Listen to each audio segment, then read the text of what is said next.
শুভ সকাল বন্ধুরা। আজকে আমি মায়াপুরে চলে এসেছিলাম।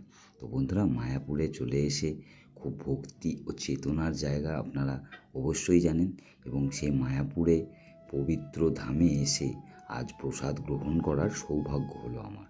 তো বন্ধুরা, সর্বপ্রথমে আমি 50 টাকা করে 5খানা টিকিট কেটে নিলাম, যেহেতু আমার পুরো পরিবার নিয়ে আমি মায়াপুরে ঘুরতে এসেছি। তো দেখতেই পাচ্ছেন এই টিকিট। তারপরে বন্ধুরা, একটা মন্দির মায়াপুরেরই দর্শন করাচ্ছি আপনাদের, এবং আমরা আস্তে আস্তে মায়াপুরের প্রসাদ কক্ষের দিকে এগিয়ে যাব বন্ধুরা। তো বন্ধুরা, দেখতেই পাচ্ছেন আমরা প্রসাদ কক্ষের মধ্যে চলে এলাম, এবং 5টা টোকেন দিয়ে 5জনে পরপর লাইন দিয়ে চলে এলাম। বন্ধুরা, ভিতরে অনেক বড় জায়গা, একসাথে কয়েক হাজার পুণ্যার্থী প্রসাদ গ্রহণ করছে। তো সর্বপ্রথম খিচুড়ি আমাদের দিয়ে দেওয়া হলো, খুব সুন্দর বন্ধুরা, এবং এরপরে আছে সাদা ভাত, ডাল এবং সঙ্গে একটা তরকারি বন্ধুরা। এই প্রসাদ খুবই সরল অথচ অপূর্ব স্বাদের খিচুড়ি বন্ধুরা। সাদা ভাত, ডাল, নানা রকম তরকারি, প্রতিটা পদই ছিল ভক্তি, ভালোবাসা ও পরম তৃপ্তির ছোঁয়া। প্রসাদ শুধু খাবার নয় বন্ধুরা, এটি ভগবানের কৃপা।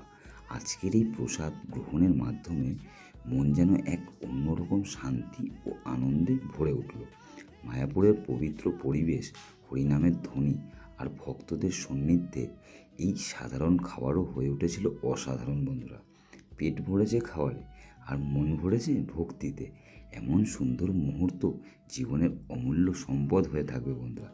আজ উপলব্ধি করলাম, প্রকৃত তৃপ্তি সবসময় দামি খাবারে না, কখনো কখনো সামান্য মূল্যের একটি প্রসাদেও মনকে গভীর আনন্দে ভরিয়ে দিতে পারে। তো বন্ধুরা, আমার ভিডিও আপনাদেরকে যদি ভালো লেগে থাকে বন্ধুরা, তাহলে লাইক, কমেন্ট, শেয়ার করে আমার পাশে থাকবেন। তাহলে বন্ধুরা, আমি আপনাদেরকে আরও নতুন নতুন ভিডিও দেখাতে পারবো। আমি আবার আসবো বন্ধুরা অন্য ভিডিও। তাহলে আজ আসি বন্ধুরা, ভালো থাকবেন, সুস্থ থাকবেন, নমস্কার।